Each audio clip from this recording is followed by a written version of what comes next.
So I have this puzzle style pumpkins. There's two of them. I picked them up at Hobby Lobby. I believe they were about $2.99 and they were 40% off.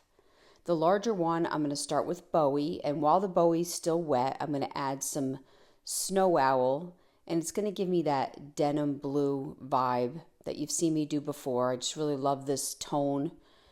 And you want to paint this pumpkin front and back and sides and both sides. And allow that to dry.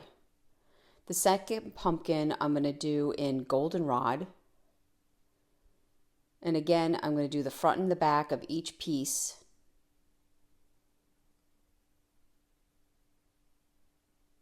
And allow all of this to dry.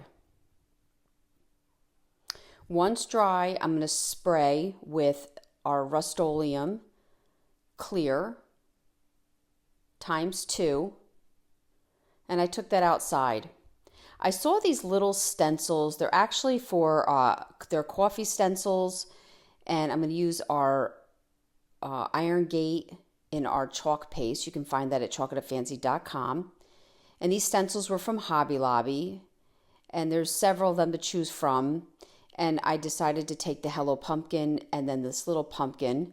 And with the paste, I'm just going to wipe it on and wipe it off.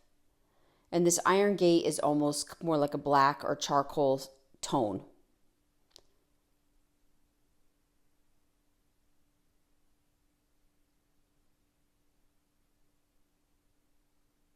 Then I'm going to put the pieces together, and I'm going to have a larger pumpkin and a smaller one.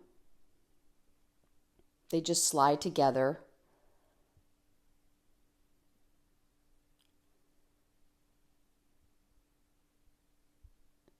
And then I just decorated the top. I found this berry garland here. It kind of had that orange tone to it, and I wrapped it around the top stem. And then I had a second spray with a little larger berries. And then I took a raffia bow that I created and glued it at the top. I just wanted to keep that kind of simple.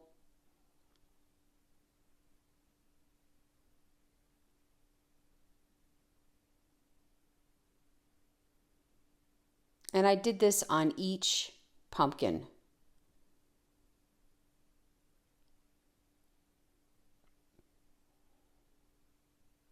It was really inexpensive and fun to put together, and I really hope you enjoyed this video. For other tutorials, go check us out on YouTube. You can now watch all our videos at chalk@fancy.com. For any paint products, tissue paper transfers, or mesh stencils, and don't forget our cutouts, chalk@fancy.com. Thank you so much.